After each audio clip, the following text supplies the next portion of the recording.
शाटिका एक most common बीमारी है जो शदीद कमर दर्द और टांगों में दर्द की वजह बनती है। डॉक्टर इरफान, काइंडली हमारे नाजरीन को बताएं कि शाटिका क्या है और ये क्यों होती है। देखिए, शाटिका एक आम बीमारी है और अगर ये देखा जाए तो अगर 99% शाटिका जो है काबिल इलाज। शाटिका आने की वजह वो प्रोलॉन्ग सिटिंग्स है, बैड पोस्चर में बैठे रहते हैं। आज जब इतना ज़्यादा हम अपने पेशेंट कहते हैं कि पाँव अब तक खींचो, घुटना नीचे दबाओ और टांग को बिल्कुल सीधे, हम ये कहते हैं आप सिंपल इसको उठाओ, सर उठाओ, कंधे उठाओ और फिर लगता है कि हमने जब उनके पाँव खींचा, टांग को सीधा ऊपर उठाया और लेफ्ट लेग में पेन रही, हमें कोई परेशानी नहीं, हमें पता है ये। अस्सलाम वालेकुम, मेरा नाम डॉक्टर अरूज है और पेन रिलीफ सीरीज़ के एपिसोड नंबर 2 में हम आपको वेलकम करते हैं। आज के इस एपिसोड में हम डिस्कस करेंगे शाटिका को। शाटिका एक मोस्ट कॉमन बीमारी है जो शदीद कमर दर्द और टांगों में दर्द की वजह बनती है, जिसकी वजह से बहुत से ख़वातीन और मर्द हजरात का 9 to 5 जॉब करना, वर्क फ्रॉम होम करना, कुकिंग करना, ड्राइविंग करना, इवन तक कि कुछ ख़वातीन के लिए बच्चों को संभालना तक मुश्किल हो जाता है। आज के इस एपिसोड में हमारे कंसल्टेंट फिजियोथेरेपिस्ट जो कि होराइजन हॉस्पिटल जौहर टाउन के हेड ऑफ फिजियोथेरेपी डिपार्टमेंट भी हैं और 20 साल से इस फील्ड में तजुर्बा रखते हैं, डॉक्टर इरफान अहमद से जानते हैं। Thank you so much doctor Irfan, आपने हमें ज्वाइन किया। बहुत शुक्रिया डॉक्टर अरूज, आप के नाजरीन का ख़ास कर जिन्होंने हमारा पहला एपिसोड नी आर्थराइटिस जो ख़वातीन में बहुत कॉमन है उसको पसंद किया है। आज के इस एपिसोड के अंदर आपने एक बहुत इम्पॉर्टेंट टॉपिक जो है वो चूज़ किया है जिसको शाटिका बोलते हैं। मैं उम्मीद करता हूँ कि जब हम के नाजरीन इस वीडियो को देखेंगे तो वो इस शाटिका को समझ सकेंगे, वो समझ सकेंगे कि शाटिका क्या है, इसके काज़ज़ क्या हैं और इसको आप लोग घर में कैसे ट्रीट कर सकते हैं। तो मेरी पूरी कोशिश होगी कि इंतहाई आसान और सिंपल अंदाज के अंदर मरीज़ को ये सारी इन्फॉर्मेशन दे सकूँ। Thank you so much doctor Irfan, kindly हमारे नाजरीन को बताएं कि शाटिका क्या है और ये क्यों होती है। देखिए डॉक्टर अरूज, जो शाटिका है बेसिकली एक सिम्टम है। सबसे पहले हमें ये समझने की ज़रूरत है कि जो शाटिका है, जो हमारी शाटिक नर्व है, वो हमारी कमर से चौथे और पाँचवें मोहरे से निकलती है, यानी कि L4, L5, S1, S2, S3। ये छोटी छोटी रूट वैल्यूज़ होती हैं और वो हमारी हिप से होती हुई हमारी टांग में और फिर अल्टीमेटली लोअर लेग में जाती है। अगर किसी वजह से ये नर्व पे दबाव आ जाए, यानी कि नर्व कंप्रेस हो जाए या इसको कोई इंजरी हो जाए या कोई चोट लग जाए, तो फिर क्या होगा कि नर्व के अलॉन्ग, इस बिजली की तार के अलॉन्ग उसके सिम्टम आना शुरू हो जाती हैं, जिसको बेसिकली हम शाटिका बोलते हैं। अगर हम सिंपल वर्ड में समझे तो नॉर्मली आम बंदे को ये समझ आती है कि जब वो टांग में दर्द जाती है तो ये समझ लेता है कि ये शाटिका है। अगर हम इसको सिंप्लीफाई करने की कोशिश करें कि शाटिका क्या, तो इसके 3 मेन काजेज़ होते हैं जो शाटिका कॉमनली लोगों में देखी गई है। तो सबसे पहले जो नर्व है वो हमारी कमर के लेवल पे चौथे और पाँचवें मोहरे के दरमियान या L5 S1 के दरमियान में अगर हमारा डिस्क प्रोलैप्स हो जाए, डिस्क बल्ज कर जाए, डिस्क प्रोट्रूजन कर जाए, क्योंकि जो नर्व की रूट वैल्यूज़ हैं वहाँ से निकल रही होती हैं और वो जो डिस्क प्रोलैप्स होती है तो वो नर्व के ऊपर जाके दबाव डालना शुरू कर देती है। तो नॉर्मली अगर हमारी नर्व जो है अगर फ़र्ज़ करें L4 L5 लेवल पे कहीं पे कंप्रेस हो रही तो उसके सिम्टम आना शुरू हो जाएंगे। जैसे फ़र्ज़ करें हमारी टांग में दर्द आ सकती है, हमारी टांग में नमनेस, टिंगलिंग सेंसेशन आ सकती है, लोग जैसे छोटी छोटी जो चूंटियाँ जैसे रेंगती हैं, इस तरह की फीलिंग आना शुरू हो जाएगी। कुछ लोगों को ये होता है कि हमारा अंगूठा जो है वो सुन्न होना शुरू हो गया, हमारी उंगलियां सुन्न होना शुरू हो गई। तो ये उसके सिम्टम्स हैं। अगर हम रियलिटी में देखा जाए तो जो सबसे बेसिक सिम्टम है वो आपकी पेन है। इसलिए जिसको भी शाटिका हो तो सबसे पहले यूं ही उसकी टांग में दर्द जाए तो उसको हाई अलर्ट हो जाना चाहिए, क्योंकि दर्द को तो बहुत आसानी से ट्रीट किया जा सकता है। नॉर्मली लोग दर्द से बहुत ज़्यादा घबरा जाते हैं, लेकिन यकीन मानिए कि दर्द अल्लाह ने एक तरह से ब्लेसिंग रखी हुई है, जिसका मतलब ये है कि हम इसको ट्रीट कर सकते हैं, हम ठीक हो सकते हैं। तो सबसे पहले अगर हम देखें तो शाटिका डिस्क प्रोलैप्स की एक रीज़न होगी। दूसरी जो हमारी शाटिका होने की एक बड़ी वजह होती है वो हमारी हिप के ऊपर जब साथ हम बहुत ज़्यादा बैठते हैं, वॉलेट रखते हैं, जो यंग लोग हैं कंप्यूटर के बहुत ज़्यादा बैठे रहते हैं, बहुत लंबी ड्राइव करते हैं, तो हिप के ऊपर से क्योंकि नर्व गुजर रही होती है उसके ऊपर पिरिफॉर्मस मसल के नीचे से जब गुजरती है तो कई दफ़ा हमारी नर्व वहाँ पे दब जाती है। अच्छा, ऐसे में फिर हमारी क्या होता है कि थाई सुनना शुरू हो जाती है, थाई में दर्द है, इसको हम कहते हैं कि पिरिफॉर्मस सिंड्रोम हो गया। एक और कैटेगरी होती है जो कि ज़्यादातर बुज़ुर्ग लोगों में देखी जाती है, जो हमारे जो बुज़ुर्ग लोग हैं जिनकी उम्र 50-60 साल से ज़्यादा होती है, कि जब उनकी एज बढ़ती है तो आहिस्ता आहिस्ता जो मोहरे हैं उनके दरमियान में जो सुराख हैं वो छोटे होना शुरू हो जाते हैं, उससे भी नर्व दबना शुरू हो जाती है। लेकिन ये एक ऐसी शाटिका होती है जिसका ये कह लीजिए कि मुकम्मल इलाज मुमकिन नहीं होता, क्योंकि मोहरे जो हैं, हड्डियां जो हैं वो नर्व को दबा रही होती हैं। इसको जो कंडीशन को बेसिकली मेडिकल में हम स्पाइनल स्टीनोसिस बोलते हैं। लेकिन हम ये कोशिश करेंगे कि ये तीनों जो कंडीशन हम डिस्कस कर रहे हैं शाइटिका की, जो बड़ी कॉमन है, लोग इससे बहुत परेशान होते हैं, हमारी इस वीडियो देखने के बाद उनको इसकी अच्छे तरीके से समझ भी आ जाएगी और वो घर पे इसको आसानी से ट्रीट भी कर लेंगे। थैंक यू सो मच, ये बहुत डिटेल आंसर है। मुझे यकीन है कि हमारे नाजरीन के लिए बहुत फ़ायदेमंद साबित होगा। आपने एक बड़ी प्यारी बात की कि दर्द एक ब्लेसिंग है।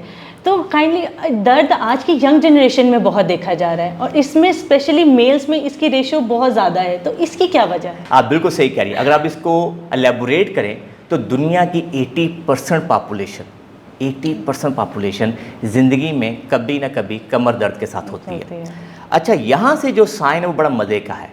अगर जिसको कमर दर्द एक दफ़ा आ जाए और वो अक्लमंद आदमी हो और वो कहे जी हूँ मैं दोबारा इस कमर दर्द को नहीं आने देना, तो बिलीव मी फिर वो शाइटिका से भी बच सकता है। क्योंकि सबसे पहले इनिशियली हमेशा यही होगा कि यंग एज है, आज के दौर में अगर देखा जाए, खासकर जैसे बच्चियां हैं, लड़के हैं, अब तो बचपन से ही कह लें कि हम सारे बच्चों को टैब दे रहे हैं, कंप्यूटर पर बैठे हुए हैं और वो लगातार बैठे रहते हैं। फिर Aahista Aahista bad posture develop हो जाता है। फिर जब वो स्कूल और कॉलेज लाइफ में आते हैं, वहाँ बैठे हुए हैं। फिर उसके बाद अगर नेक्स्ट स्टेज पे आए तो कारोबारी ज़िंदगी आ जाती है, वहाँ पे बैठे हुए हैं। अब इतना ज़्यादा जो बैठना होता है तो ऑटोमेटिकली अगर हम ये रियलिटी में देखें तो जो हमारी जो स्पाइन है, अगर हम ये देखें जैसे मैं बिल्कुल अब सीधा हूँ तो इसका मतलब ये हो गया कि हमारी स्पाइन एक न्यूट्रल। अब अगर मैं इसको बेंड करके से टेक लगा के बैठा हुआ हूँ तो इसका मतलब ये हो गया कि जो हमारी डिस्क है, बेसिकली इसको सिंपल वर्ड में आप समझने की कोशिश करो कि वो अंडे की सफ़ेदी और जर्दी की तरह है। जब हम यंग होते हैं तो कच्चा अंडा है हमारी डिस्क, उसके अंदर बहुत ज़्यादा हाइड्रेशन है। यूँ जो हमारी एज बढ़ती है तो वो समझ लें हाफ फ्राई एग है। तो अंदर वाला जो पोर्शन है जो हमारा डिस्क का, वो न्यूक्लियस पल्पोसस है, और जो बाहर वाला जो पोर्शन है वाइट बाउंड्री जो अंडे की सफ़ेदी है, वो उसको हम एनुलस फाइब्रोसिस कहते हैं। यंग एज के ऊपर ज़्यादा जो हमने देखा है डिस्क प्रोलैप्स या डिस्क बल्ज या शाइटिका आने की वजह वो प्रोलॉन्ग सिटिंग्स है, बैड पोस्चर में बैठे रहते हैं। और जब इतना ज़्यादा आप बैठे रहेंगे तो आपकी जो डिस्क है, जब हम फर्स्ट में बैठे हुए हैं तो जो जर्दी है वो पीछे जाने की लगातार कोशिश करती जाती है। अब वो लगातार कोशिश कर रही होती है, फिर हम किसी स्टेज पे कुछ छोटा मोटा वज़न जो के उठा लेते हैं, जब वो उठाते हैं तो डिस्क प्रोलैप्स हो जाती है। तो मेरे नज़दीक जो सबसे कॉमन शाइटिका दुनिया में देखी गई है वो 30 और 40 साल के दरमियान में है, और मेल इससे ज़्यादा सफ़र होते हैं। मेल को ये ज़्यादा होता है क्योंकि उनकी डिमांड ज़्यादा है। जो कि कोई वज़न उठा लो, घर के अंदर पानी की बोतल उठा कर रख रहे हैं, अगर सुबह सो के उठे हैं उठते सारी कोई चीज़ उठा लें। अब ऐसे में 2-3 टिप्स हैं जो कि अगर यंग जनरेशन जो फॉलो कर ले तो मुझे पूरा यकीन है कि वो शाइटिका जैसी ऐसी डिज़ीज़ जिसके ऊपर बहुत ज़्यादा पैसा लगता है, जिसके अलावा उन बेचारों की रोज़मर्रा की ज़िंदगी बड़ी इफेक्ट होती है, इवन कि अपने काम को छोड़ना पड़ता है। अगर आप दुनिया में देखो साइंटिफिकली ये बात प्रूवन है कि सबसे ज़्यादा अगर कोई इकॉनमी इफेक्ट होती है इंसान की पर्सनल लाइफ के अंदर तो उसकी बैक पेन है, और ये शाइटिका तो एक तरह से उसको घर बाउंड कर देती है, होम बाउंड कर देती है। तो बस 3-4 बेसिक टिप्स हैं, अगर ये आपकी यंग जनरेशन फॉलो करेगी तो मैं पूरे यकीन से कह सकता हूँ कि वो हमेशा के लिए ठीक रहेगी। सबसे पहले नंबर 1 मैसेज कि जिदी कंड ठीक है उसका सब कुछ ठीक है, बड़ी मशहूर कहावत है। अब हम कभी बचपन में हम इसमें ये क्या चीज़ है, लेकिन हम जब देखें तो हमारा कंधों से लेके बैक तक हमारा सारा बहुत बड़ा बॉडी का एरिया क्या है, स्पाइन है। अगर हम इसका ख्याल नहीं रखेंगे, बैक की हेल्थ का ख्याल नहीं रखेंगे तो क्या होगा, ऑटोमेटिकली हमको दर्द आ जाएगी, तो उससे निकलना मुश्किल हो जाएगा। तो सबसे पहला मैसेज कि हमने अपनी बैक हेल्थ का ख्याल रखना है। अब बैक हेल्थ का कैसे ख्याल रखना है, सबसे पहले सिटिंग किसी सूरत में ज़िंदगी का असूल बना लें कि मैंने 20-30 मिनट से ज़्यादा एट ए स्ट्रेच अननेसेसरी नहीं बैठना। नंबर 2, जब भी बैठना है तो मैंने कोशिश करना है कि गुड पोस्चर में बैठना है। ठीक है, आपको थक गए फिर आप बैड पोस्चर में जा सकते हैं, लेजी पोस्चर में जा सकते हैं, लेकिन गुड।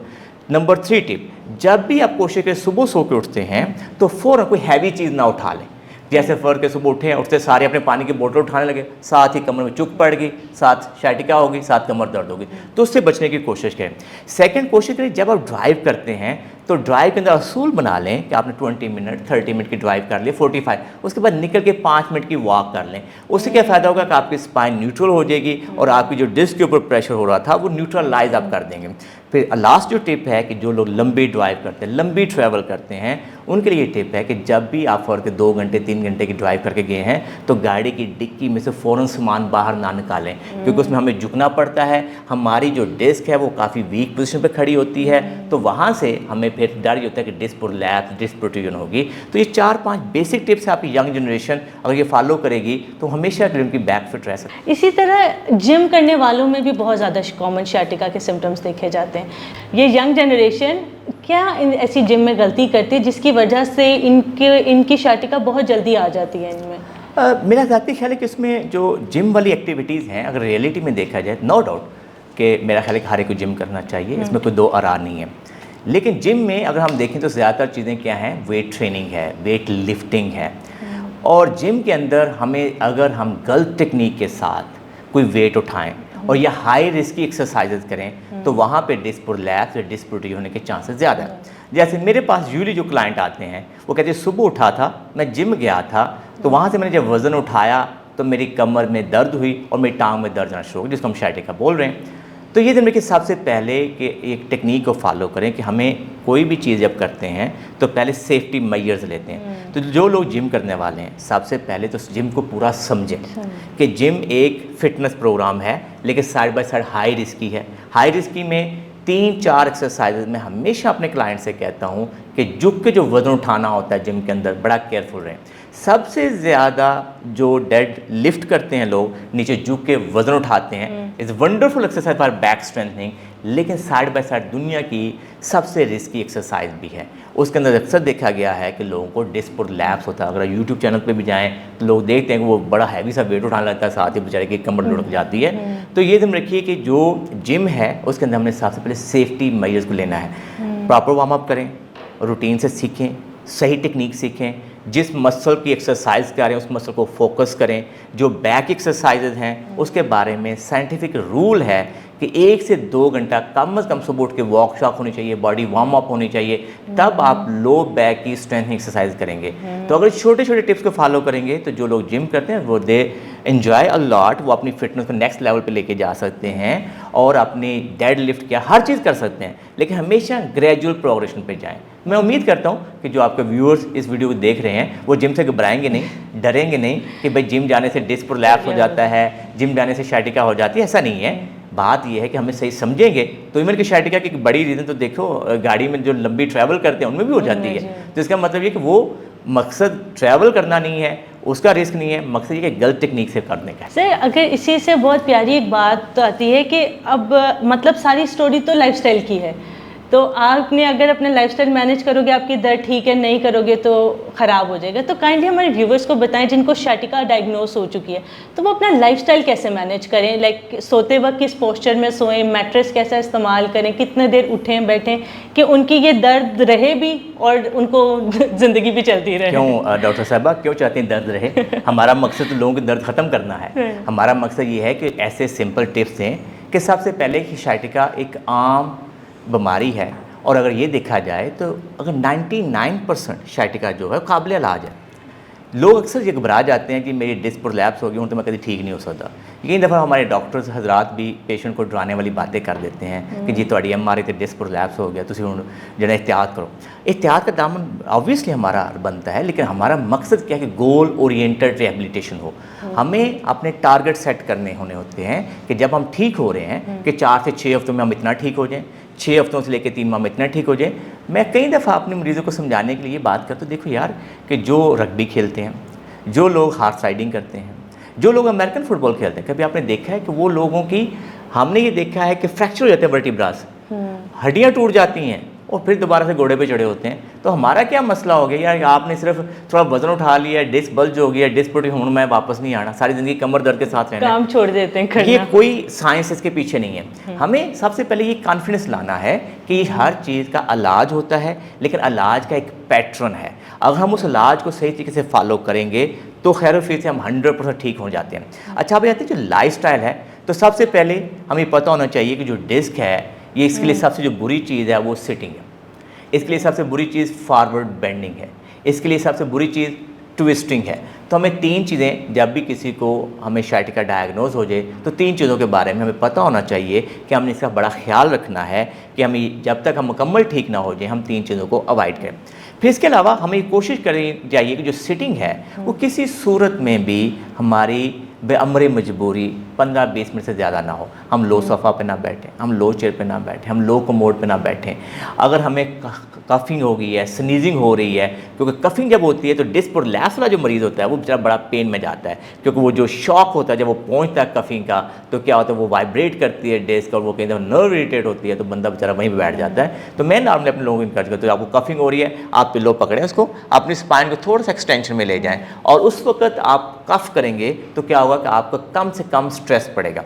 आपने फ़र्ज़ करें बैठे हुए हैं और आप उठने लगे हैं तो कोशिश करें कि अपने पहले पेट को अंदर करें और अपने हाथों के और पाँव के ज़ोर से उठने की कोशिश करें, तो आपको इस तरीके से मसला हल होगा।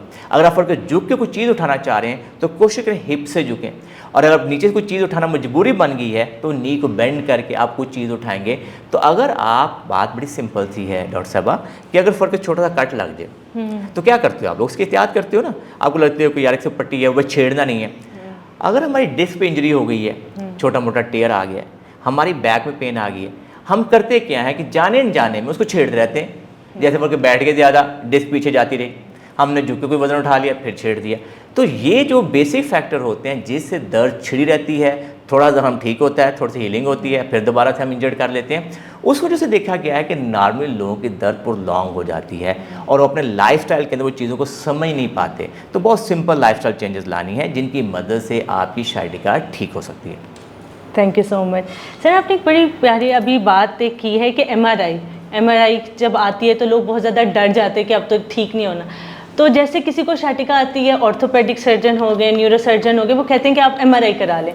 तो आपकी इस बारे में क्या राय है कि किस टाइम एमआरआई कराना चाहिए, क्योंकि एक बड़ा कॉस्टली प्रोसीजर भी है और एक बंदे को लगता है मैं तो बड़ा ही कोई बीमार हो गई हूँ तो मैं, या हो गया हूँ तो जा रहा हूँ। तो आपके इस बारे में क्या ख्याल है? डॉक्टर ये बहुत इंपॉर्टेंट क्वेश्चन है और इस वक्त पूरी दुनिया के अंदर बेशुमार रिसर्चेज आ चुकी हैं कि देखिए, मेरा ज़ाती ख्याल है कि जो हमारे आर्थोपेडिक सर्जन हैं, न्यूरो सर्जन हैं, फिजियोथेरेपिस्ट हैं, या जो लोग भी बैक को डील करते हैं, क्योंकि अल्लाह ताला की ज़ात ने हमें, और जैसे हमारी मेडिकल फील्ड के अंदर हमें क्लिनिकल स्किल्स दी हुई हैं कि हम 99% जो चीज़ें हैं वो अपनी स्किल से, बेसिक टेस्ट से, पेशेंट की स्टोरी से समझ पाते हैं हाँ यार इसको किस लेवल की इंजरी होगी। मादत के साथ आज के दौर में हम सारे शॉर्टकट मारने के चक्करों में हम ये चाहते हैं कि हमारा मरीज़ हमसे ज़्यादा सवाल ना करे, हमारे पास इतना टाइम नहीं, हम उसको डिटेल में समझा सकें। हम शॉर्टकट मारते ताकि एमआरआई है कि तो मरीज़ को समझ आ जाएगी। मेरे नज़दीक अगर दुनिया में कहा जाता है कि 80% लोगों की जब भी एमआरआई करवाई जाती है वो लोग बेचारे पहले से ज़्यादा ख़राब हालत में चले जाते हैं, पहले से ज़्यादा कंफ्यूज हो जाते हैं, ख़राब हालत में कंफ्यूज हो जाते हैं और उनको समझ नहीं आ रही होती कि अब उन्हें कब ठीक होना है कि नहीं। क्योंकि जो एमआरआई है वो आपके अंदर की हर एक स्ट्रक्चर को दिखा देता है और मरीज़ परेशान होना शुरू हो जाता है कि पता नहीं अंदर से क्या निकल आएगा जिससे मेरा मसला है। और छोटे मोटे डिस्क बल्ज यंग लोगों में हो ही जाते हैं, लेकिन वो थोड़ी सी भी एमआरआई में स्पाइन स्ट्रेट हो जाती है तो वो तो पेशेंट कहता है मेरी तो स्पाइन बिल्कुल ही ज़ाया। आप बिल्कुल सही कह रहे हैं, लेकिन नॉर्मली ये कि हमें ये देखना है कि क्या वो जो एमआरआई की पिक्चर है क्या वो मैटर ऑफ कंसर्न भी है कि नहीं है। यूजली ना 80 से 90% जो एमआरआई दिखा रही होती है क्लिनिकल पिक्चर के अंदर उसकी कोई वैल्यू नहीं होती। तो मैं लोगों को, मेरे पास जब भी मरीज़ आता है तो मैं उनको हमेशा ये इनकरेज करता हूँ कि MRI should be a last option. Normally हम एमआरआई उस वक्त करवाएंगे जब हमें ये डाउट हो जाए कि आप नेचुरल वे से ठीक नहीं हो सकते, आप फिजियोथेरेपी से ठीक नहीं हो सकते, आप वर्जिशों से ठीक नहीं हो सकते, और हमें डाउट है कि हम आपको सर्जरी की तरफ जाना पड़ जाएगा। यानी कि आप ये समझो अगर मेरे पास 100 मरीज़ आएगा तो शायद 98-99% को मैं किसी सूरत में एमआरआई एडवाइस नहीं करूँगा। ओनली 1 और 2% पेशेंट होंगे यहाँ पे हमें डाउट हो यार नहीं it is a serious issue है, इस बेचारे की टांग सुन्न हो रही है, नम हो गई है, कमज़ोरी आ गई है, इसको यूरिन का मसला हो रहा है, इसका कोई ऐसा अल्लाह ना करे कोई ऐसी सीरियस कॉम्प्लिकेशन, फिर हम कहते हैं हम एमआरआई करवा लो। लेकिन सिंपल पेन के लिए इतनी जल्दी नहीं करनी चाहिए ताकि पेशेंट कन्फ्यूज़ ना हो। चलिए, उम्मीद है हमारे व्यूअर्स के लिए बहुत फ़ायदेमंद साबित होगा। डॉक्टर इरफान, जब आपकी क्लिनिक में पेशेंट आता है तो आप उसे कैसे डायग्नोज करते हैं? वीडियो के हिस्से में हम इस बात को डिस्कस करेंगे कि जो शाइटिका का मरीज़ है उसको डायग्नोज कैसे किया जाता है। तो सबसे पहले तो अपने माइंड में रखें कि जो शाइटिका है वो नॉर्मली हमारी L4, L5, S1 जो S2 के दरमियान में से रूट वैल्यूज वो निकलती हैं और वो क्या करती हैं कि नर्व जो है जब यहाँ पे आके एक मोटी नर्व बन जाती है वो हिप से होती हुई अपने हैमस्ट्रिंग से गुजरती हुई दरमियान में से 2 हिस्सों में डिवाइड होती है, एक पार्ट उसका आगे चला जाता है, एक पीछे चला जाता है। अब जब ये नर्व यहाँ पे दब जाए या हिप्स पे दब जाए तब हमें शाइटिका जो है वो आएगी। अब नॉर्मली जब पेशेंट आएगा हमारे पास, उसके पीछे स्टोरी होगी कि मैंने कोई झुक के वज़न उठा लिया है, मैं ज़्यादा देर बैठा रहा था, 2, 4, 5 साल से लगातार उसकी सिटिंग जॉब थी, कागज़ का टुकड़ा उठाने लगा, खांसी की, उसके बाद से मेरी कमर के अंदर, मेरी टांग के अंदर शदीद दर्द है, या हो सकता है वो ये कहे कि मेरी टांग में दर्द जा रही है, इसमें सुनपन है, ये नमनेस है। तो सबसे पहले तो हम उसका पैटर्न हमें समझना है कि जो दर्द है वो आपकी इस तरह से गुजरती है, हिप से होती हुई, थाई से होती है, टांग में जा सकती है, पाँव में जा सकती है, उंगलियां नम हो सकती हैं, आपका अंगूठा नम हो सकता है। तो इसके लिए 2-3 बहुत बेसिक टेस्ट हैं। अगर आप इसको अच्छे तरीके से समझ लेंगे तो आप घर के अंदर आसानी से शाइटिका को समझ सकते हैं। हम घर में कैसे डायग्नोज करें कि आया ये शाइटिका है भी कि नहीं। तो आप प्लीज़ सीधा होकर लेट जाइए। तो सबसे पहले जो बहुत बेसिक टेस्ट हम जो करते हैं जब मेरे पास मरीज़ आता है, जब वो लेटा हुआ होता है, तो मैं उसे कहता हूँ कि दोनों पाँव आपकी तरफ खींचो। जब पाँव आपकी तरफ खींचता है और हम ये चेक करते हैं कि उसकी सबसे पहले हमारे लिए इंपॉर्टेंट होता है कि उसकी पावर क्या है। तो हम पाँव खींचते हैं तो हम ये चेक करते हैं, ओ गुड, अगर वो पाँव अच्छे तरीके खींच ले इसका मतलब L4 की जो पावर है वो ठीक है। इसका मतलब ये कि अभी कोई कमज़ोरी नहीं है। इसके बाद हम कहते हैं अंगूठा खींचो। दोनों अंगूठे जब वो खींच लेता है, हम चेक करते हैं दोनों में पावर एक जैसी है। इसका मतलब ये हो गया कि उसकी L5 की पावर भी ठीक है, क्योंकि नॉर्मली जो पावर लॉस होती हैं वो L4, L5 के लेवल पे होती हैं। फिर तीसरा जो हम एहतियातन चेक कर लेते हैं वो कहते हैं घुटने को नीचे प्रेस करो। हम इसका पता चल जाता है कि L3 की पावर भी बिल्कुल ठीक है। तो ये एक बेसिक टेस्ट है जो सबसे पहले हम मसल की स्ट्रेंथ को एवेल्यूएट करते हैं। इसके बाद जो हम टेस्ट करते हैं, हम अपने पेशेंट कहते हैं कि पाँव अब तक खींचो, घुटना नीचे दबाओ और टांग को बिल्कुल सीधा ऊपर उठाओ। वो जब टांग को सीधा ऊपर उठाता है तो हार्डली 30 से 60 डिग्री के दरमियान जाएगा और वो कहेगा शदीद दर्द मेरी टांग के अंदर आ रही है। तो इसका मतलब ये हो गया जब वो टांग उठाता है इस तरह से, तो इसका मतलब कि मोर लाइकली उसको ट्रू शाइटिका है जो कि डिस्क प्रोलैप्स की वजह से आ रही है। अब इसके अंदर हम जब डिफरेंशिएट करते हैं कि ये डिस्क प्रोलैप्स की शाइटिका है या स्पाइनल स्टीनोसिस की शाइटिका है या बेसिकली पिरिफॉर्मिस की शाइटिका है, तो नॉर्मली इसके लिए बहुत सिंपल है कि मैं जब पेशेंट का कफिंग करता है या स्नीजिंग करता है उसे वॉलंटियरली, तो फिर अगर उसकी पिरिफॉर्मी हिप के ऊपर मसल टाइट होगा तो फिर उसके क्या होगा कि दर्द टांग में नहीं आएगी। लेकिन अगर वो शाइटिका डिस्क प्रोलैप्स की वजह से है, मोरों के दरमियान जो डिस्क है वो बल्ज हुआ है, तो वो खांसी करेगा तो इससे उसकी टांग में दर्द जाना शुरू हो जाएगा। तो लिहाजा आप बहुत सिंपल आसानी से डिस्क प्रोलैप्स की शाइटिका और पिरिफॉर्मिस की शाइटिका को डिफरेंशिएट कर सकते हैं। इसी तरीके से जो बुजुर्ग लोग हैं उनके अंदर हम शाइटिका को डिफरेंशिएट इस तरह से करते हैं कि ये जो यंग लोगों की शाइटिका होती है ये ज़्यादा बैठने से दर्द बढ़ जाती है, और जो बुजुर्ग लोगों की शाइटिका होती है जो 50-60 साल से ज़्यादा होते हैं, जब वो बैठते हैं उनकी दर्द खत्म हो जाती है। तो इसका मतलब ये होता है कि जब वो खड़े होते हैं या चलते हैं उस वक्त उनकी जो स्पाइन है वो नैरो हो जाती है। उनको यूँ लगता है कि जैसे खड़े होंगे 2 मिनट 5 मिनट चलेंगे तो उनके नर्व पे दबाव होना शुरू हो जाता है। मैं उम्मीद करता हूँ कि आपको ये समझ आ गई कि यंग लोगों की शाइटिका बैठने से बढ़ती है और जो बुजुर्ग लोगों की शाइटिका है वो चलने से या खड़ा होने से बढ़ जाती है। तो उम्मीद करते हैं कि आपको इस जो वीडियो के हिस्सा में डायग्नोसिस जो शाइटिका है उसके समझने में मदद मिली होगी। Thank you so much doctor Irfan. अब इसका मेडिकल ट्रीटमेंट क्या है, दवाइयाँ क्या हैं जो रिकमेंड करेंगे आप? ये दिन देखिए कि हम जो दवाइयाँ बताने लगे हैं ये यूनिवर्सली क्या पूरी दुनिया के अंदर या हमारे ज़्यादातर ऑर्थोपेडिक सर्जन या न्यूरो सर्जन, न्यूरोलॉजिस्ट वो टिपिकल यही दवाइयाँ देते हैं। वो एक लिस्ट होगी जो आपके कैमरे के ऊपर भी आ जाएगी, वो आप देख लीजिएगा। सबसे पहले जो आपका ऑर्थोपेडिक सर्जन है या न्यूरो सर्जन है वो आपको ये कहेगा कि अगर आपकी टांग में दर्द आ रही है तो न्यूरोपैथिक पेन हो, यानी नर्व दब गई है। आजकल यूनिवर्सली इसके लिए दवाई दी जाती है, वो गैबापेंटीन है, गैबिका। वो कहेगा जी आप रात को शाम का खाना खाने के बाद 75 मिलीग्राम की गैबापेंटीन जो है ना वो खा लें, और वो नॉर्मली 2 हफ्तों से लेकर 3 हफ्तों का ट्रीटमेंट देगा। अगर दर्द शदीद है, ज़रूरी नहीं कि अगर दर्द शदीद नहीं है तो आपको शुरू में दे दिया जाए। दूसरा वो आपको क्या है, पट्ठों में क्योंकि अकड़ाया हुआ आता है उसमें काफ़ी स्टिफनेस आई होती है, तो पट्ठों को नरम करने वाली दवाई देगा। जैसे फर्ज करें टैबलेट मायोनल, कोई मसल रिलैक्सेंट हो सकती है, वो कहेगा सुबह शाम खाना खाने के बाद खा लो। तीसरी दवाई जो होगी वो एंटी इन्फ्लेमेटरी होगी। इसका मतलब ये होगा जो आपकी इन्फ्लेमेशन डेवलप हुई है उसको कम किया जा सके। जैसे फ़र्ज़ करें हमारे यहाँ कामली ब्रूफन है, कैफ्लैम है, वोरन है, वो कहेंगे 50 मिलीग्राम की टैबलेट जो है सुबह शाम का खाना खाने के बाद या सुबह का खाना खाने के बाद खाएं। ये ध्यान रखिए कि दुनिया में ये स्ट्रांगली रिकमेंडेड होता है कि जो भी हम दवाइयाँ खाएँ आइडियली पेन किलर वो खाना खाने के बाद खाई जाती हैं, और ये नॉर्मली जो ट्रीटमेंट है 2-3 हफ्तों से ज़्यादा नहीं करना चाहिए क्योंकि दवाइयों के अपने साइड इफ़ेक्ट्स होते हैं। और अगर किसी को मैदे का मसला हो तो वो मैदे को प्रोटेक्ट करने के लिए दवाई देते हैं जैसे कैप्सूल नेक्सम है और मेप्राजोल है, ओमेगा है, कोई भी दिया जा सकता है। लेकिन मेरी ये आपकी से हम्बल रिक्वेस्ट होगी कि ये वाला जो पार्ट है, मेडिकल का पार्ट है, ये नॉर्मली हम उन लोगों के लिए तो दे रहे हैं जो लोग अफोर्ड नहीं कर सकते, जिनकी अफोर्डेबिलिटी नहीं है, गरीब आदमी है, वो डॉक्टर के पास नहीं पहुँच सकता, तो उसको दवाई का पता होना चाहिए कि दवाई बेसिकली ये है। किसी क्वैक से लेके ऐसी दवाई, कोई ऐसी स्टीरॉयड का टीका ना लगा ले, रेदर देन उसको पता हो कि ये 3 जो दवाइयाँ हम आपको बता रहे हैं ये पूरी दुनिया के ऑर्थोपेडिक सर्जन नॉर्मली यही प्रेस्क्राइब करते हैं। लेकिन अगर जिसके पास भी अफोर्डेबिलिटी है वो ज़रूर अपने ऑर्थोपेडिक सर्जन या न्यूरोसर्जन या मेडिकल स्पेशलिस्ट से मिलके इन दवाइयों को स्टार्ट करें। Thank you so much sir.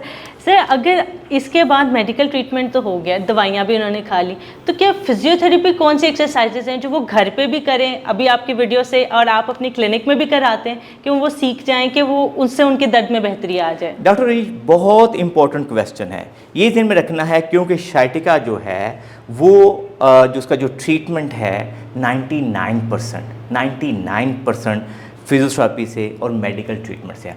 अगर जो हमारा व्यूअर जो है वो ये वीडियो देख रहा है, अगर वो यंग है और उसको शाइटिका है, तो अगर वो ये दवाइयाँ खा लेता है, जो दवाइयाँ वो 2 से 3 हफ्तों के साथ दवाइयाँ खा लेता है, साथ सारी जो हमने वीडियो के अंदर इंस्ट्रक्शन उनको फॉलो कर लेता है, और साथ जो हम एक्सरसाइज देने लगे हैं उनको फॉलो करता है, तो मुझे पूरा यकीन है वो ये समझेगा कि जैसे डॉक्टर इरफान से फिजिकली क्लिनिक पे ट्रीटमेंट ले रहा है। क्योंकि हमने इसकी साइंस समझनी है कि जो यंग लोगों में शाइटिका होती है वो ये है कि जब वो फॉरवर्ड बेंड होते हैं तो उसके बाद डिस्क पीछे जा रही है और वो जाके नर्व पे दबाव डाल रही है, या जब वो ज़्यादा बैठते हैं तो उनकी हिप्स के ऊपर नर्व कंप्रेस हो रही है। तो यंग लोगों की शाइटिका को हमने इस तरह से ट्रीट करना है कि ऐसी एक्सरसाइज देनी है जिसकी वजह से जो डिस्क है वो न्यूट्रलाइज हो जाए और वो आगे की तरफ आए। लेट्स से जब मेरे पास पेशेंट आता है तो सबसे पहले तो मैं उसको यही एडवाइस करता हूँ कि आपने कोशिश करना है कि ज़्यादा लेटे रहें। जो पुरानी मिथ होती थी कि ये आप लटा दो 2 हफ्तों के लिए, 3 हफ्तों के लिए, और कहते थे सहज सरफेस पे लेट जाओ, अब वो नहीं है।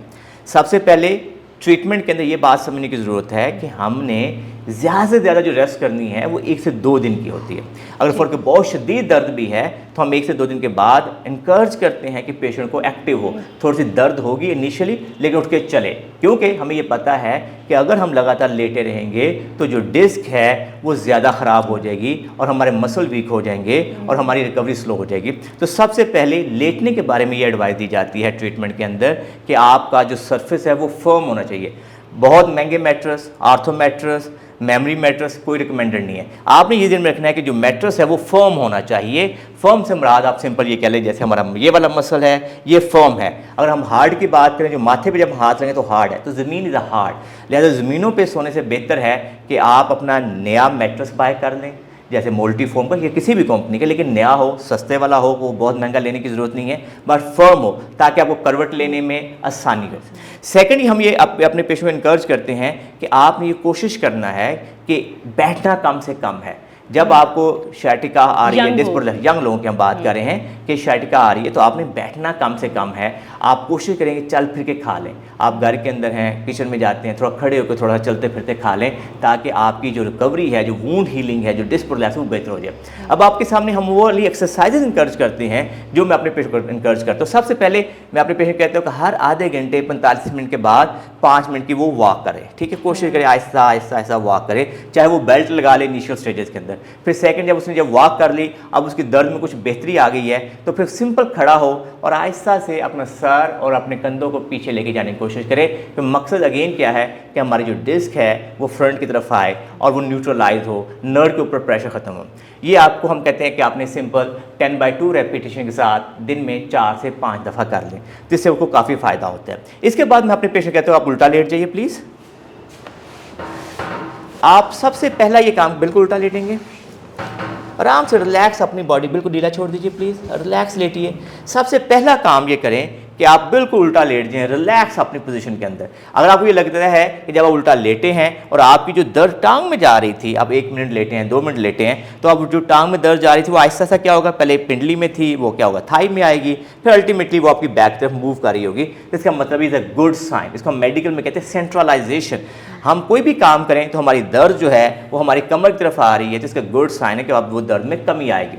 फिर हम अपने पेशेंट कहते हैं अगर आपने इनिशियली ये आपको पोजीशन टॉलरेट करने के काबिल हो गए हैं, तो फिर आप क्या करेंगे, नंबर 2, आप दोनों हाथ यहाँ पर रखिए, दोनों हाथ यहाँ पर रखिए और अपने बैक मसल को यूज़ नहीं करना, हमने सिर्फ और सिर्फ अपनी बैक की मोबिलाइजेशन करनी है। हम कहते हैं आप सर उठाइए, कंधा उठाइए और पूरा वेट अपने हाथों से उठाना है। आराम से सर उठाना है, इस तरह से कंधे उठाने हैं और आपकी स्पाइन जो है अगेन एक्सटेंडेड होगी। तो आपकी जाके जो डिस्क है वो फ्रंट की तरफ जाएगी। हम कहते हैं 2 से 3 सेकंड के लिए, 5 सेकंड के लिए इस पोजीशन को रखो और फिर आराम से वापस ले जाओ। फिर हम ये कहते हैं आप सिंपल इसको उठाओ, सर उठाओ, कंधे उठाओ और फिर लगता है कि हम इसमें और बेहतरी आई है, फिर हम कहते हैं और मैक्सिमम ऊपर ले जाओ। तो आहिस्ता आहिस्ता हर रोज़ थोड़ी थोड़ी प्रोग्रेशन करते जाएं। अगले 2 हफ्तों के अंदर क्या होगा कि आप ऐसा बिल्कुल सर उठा दीजिए, कंधे उठा दीजिए और आपकी हिम्मत है तो कोहनियाँ सीधा कर दीजिए और इस तरह से आप इस पोजीशन को लेके जा सकते हैं। तो इससे क्या होगा कि आपको ये लगेगा कि मेरी स्पाइन पूरी एक्सटेंडेड हो गई है। आप फिर आराम से वापस चले जाइए। तो ये डिस्क प्रोलैप्स की जो पेशेंट हैं उनके लिए 2 बहुत सिंपल एक्सरसाइज है। तीसरी टेक्निक जो नॉर्मली अपने पेशेंट कहते हैं कि आप घर के अंदर जैसे विंडो है, आप उसको पकड़ लीजिए और आराम से बैठने की कोशिश कीजिए ताकि आपकी स्पाइन जो है वो डिस्ट्रैक्शन की तरफ चले जाए। अगर घर के अंदर कोई ऐसा रॉड लगा हुआ है तो आप सिंपल उसको पकड़ेंगे और उसको सिंपल होल्ड करके रखेंगे और आहिस्ता आहिस्ता आप हल्का 1-2 सेकंड के लिए, 5 सेकंड के लिए इसको होल्ड करें, आपकी स्पाइन डिस्ट्रैक्शन की तरफ आ जाएगी।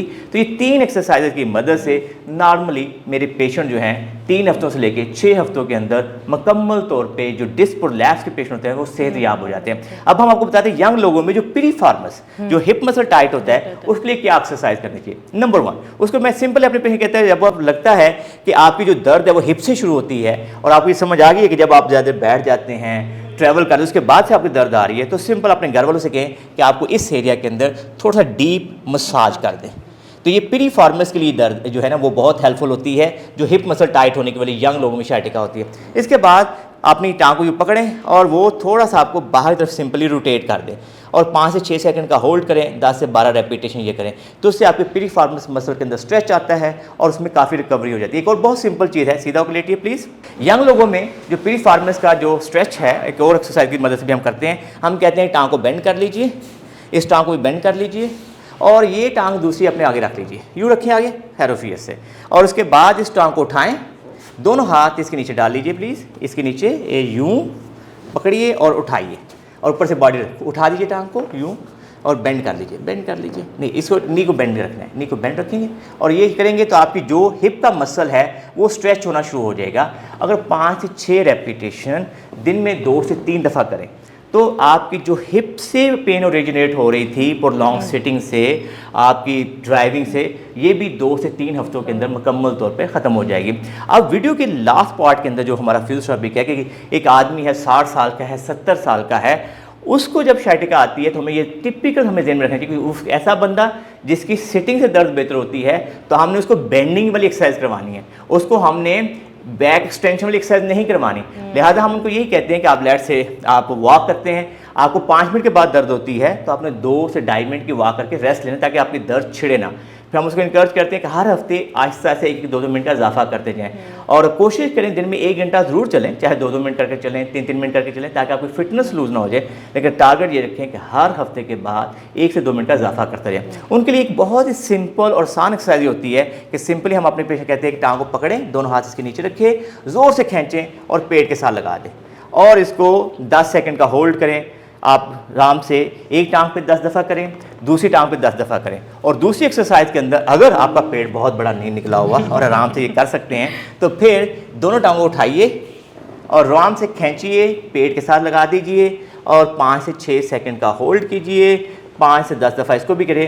अगर जो हमारे बुज़ुर्ग पेशेंट हैं, ओल्ड एज के पेशेंट हैं, अगर वो दवाइयों के साथ इन 2 एक्सरसाइज को ऐड कर लेते हैं, अपना वॉकिंग पैटर्न ठीक कर लेते हैं, तो मुझे पूरा यकीन है कि उनकी जो दर्द है उसमें बहुत बेहतरी आएगी और वो जो डेली बेसिस पे कंप्लेन करते हैं कि उनसे चला नहीं जाता उसमें बेहतरी आएगी।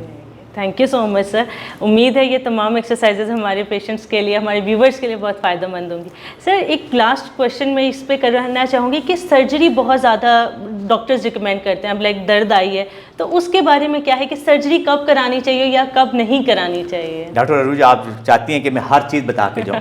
नहीं, बहुत इंपॉर्टेंट है। बेसिकली हमारे व्यूअर्स को ये बात समझ आनी चाहिए कि कब सर्जरी कब नहीं सर्जरी। साफ ज़रा कि हर इंडिविजुअल, हर प्रोफेशनल की राय डिफरेंट हो सकती है, लेकिन जो हमारा एक्सपीरियंस है, जो साइंटिफिक एविडेंस है, उसके मुताबिक 2-4 बड़ी बेसिक चीज़ें हैं। अगर आपका डिस्क प्रोलैप्स हो गया और वो डिस्क प्रोलैप्स इतना ज़्यादा है कि वो आपके यूरिन के कंट्रोल को वीक कर रहा है, आपको ये लगता है कि छोटे छोटे ड्रॉप्स निकलते हैं, आपके बड़ा पखाने का कंट्रोल कम हो गया, तो इसका मतलब अब हमें वेट नहीं करना चाहिए, हमें फ़ौरन सर्जरी तक जाना चाहिए, चाहे वो स्पाइनल स्टीनोसिस हो चाहे डिस्क प्रोलैप्स हो। मेरा हमेशा लोगों को मशवरा होता है कि आप फ़ौरन सर्जरी तक जाए। नंबर 2, अगर फ़र्ज़ करें हम अपने पेशेंट को वैल्यूएट करते हैं कि दोनों टांगें सीधी करिए, प्लीज़ सीधी करिए। अब अगर फ़र्ज़ करें इनकी लेफ़्ट लेग में शाइटिका, टांग में दर्द आ रही है, लेकिन हमने जब उनके पाँव खींचा, टांग को सीधा ऊपर उठाया और लेफ़्ट लेग में पेन रही, हमें कोई परेशानी नहीं, हमें पता है ये शाइटिका 99% ठीक हो जाएगी। अगर फ़र्ज़ करें लेफ़्ट लेग में शाइटिका है, लेकिन हम उनसे ये कहते हैं कि राइट लेग उठाइए, अगर राइट लेग उठाने से लेफ़्ट लेग में दर्द नहीं गई तो आप कॉन्फिडेंट हो जाइए कि 95 से 99% चांसेस हैं कि आप फिजियोथेरेपी से, वर्जिशों से, दवाइयों से ठीक हो सकते हैं, अगर आप समझदारी से चीज़ें फॉलो करते हैं। लेकिन अगर हमने दाईं टांग उठाई है और बाईं टांग में दर्द जा रही है, तो इसका मतलब ये है कि डिस्क जो है वो सेंट्रली प्रोट्रूड हो गई है। इसके अंदर 50-50 वाली गेम आएगी कि 50% चांसेस हैं कि आप अच्छी समझदारी से, फिजियोथेरेपी से, वर्जिशों से, आपका फिजियोथेरेपिस्ट अच्छा हो, आप खुद बड़े डेडिकेटेड हों, तो यूजुअली बेहतर हो जाएंगे। बट 50% चांसेस हैं कि शायद आपको सर्जरी जाना पड़े। एक और जो टेस्ट है नॉर्मली जब मैं करता हूँ अपने पेशेंट से, मैं कहता हूँ पाँव खींचो अपनी तरफ।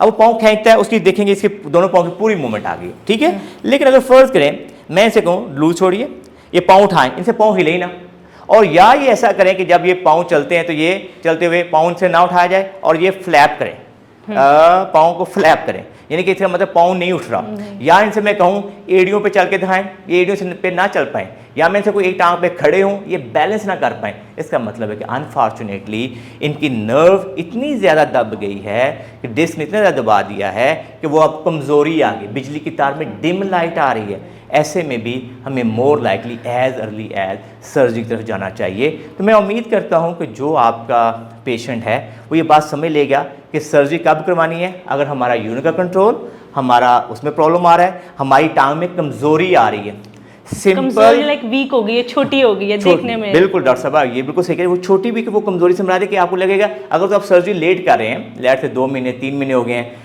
तो फिर तो आपकी टांग छोटी हो जाएगी। लेकिन अगर आपको ये लगता है कि जैसे आप अच्छे फिजियोथेरेपिस्ट के पास गए हैं, न्यूरो सर्जन के पास गए हैं और उसने कहा जी देखिए आपकी पावर कम हो गई है, पाँव की पावर कम हो गई है, आपका पाँव जो है, फुट जो है वो आपका नीचे रगड़ खा रहा है, ठीक है, फुट जो है वो ड्रॉप हो गया है, तो फिर आप सर्जरी को लेट ना करें, अच्छे सर्जन के साथ रब्ता करके, स्पाइनल सर्जन से फिर आप सर्जरी की तरफ जाना चाहिए। तो ये एक बड़ा बेसिक सी टेक्निक है, बेसिक सा मेथड है। ऐसे लोगों को मैं इंकरेज करता हूँ कि वो ज़िद्दी भी ना हो कि अपनी सर्जरी अब नहीं करवानी, क्योंकि सर्जरी नहीं करवाएंगे तो फिर भी वो प्रॉब्लम में जाएंगे और वो कॉम्प्लिकेशन बढ़ जाएंगी। Surgery should be a very very last option, लेकिन जो आपका एथिकल सर्जन होगा, एथिकल फिजियोथेरेपिस्ट होगा, एथिकल मेडिकल प्रोफेशनल होगा, वो आपको राइट डायरेक्शन में डालेगा, तो आप उस पर ट्रस्ट करना चाहिए। लेट्स से फिर भी आप कंफ्यूज हैं कि मैंने सर्जरी करवाऊं या ना करवाऊं, तो मैं नॉर्मली अपने पेशेंट को इनकरेज करता हूं कि फिर आप ऐसा कर सकते हैं, 1 से 2 सर्जन की राय ले लें। जब 1 से 2 सर्जन की राय ले लेते हैं तो फिर भी आपको फैसला करने में काफ़ी आसानी होती है। Thank you so much doctor Irfan. मुझे उम्मीद है ये तमाम एक्सरसाइजेस हमारे नाजरीन के लिए और हमारे पेशेंट्स के लिए बहुत फ़ायदेमंद साबित होंगी। और काइंडली कमेंट सेक्शन में ज़रूर बताएं कि इन एक्सरसाइजेस से आप लोगों को कितना फ़ायदा हुआ है, घर बैठे आप लोगों ने कितनी हद तक अपनी पेन को कवर किया है। मिलते हैं इंशाल्लाह नेक्स्ट एपिसोड में। Thank you so much.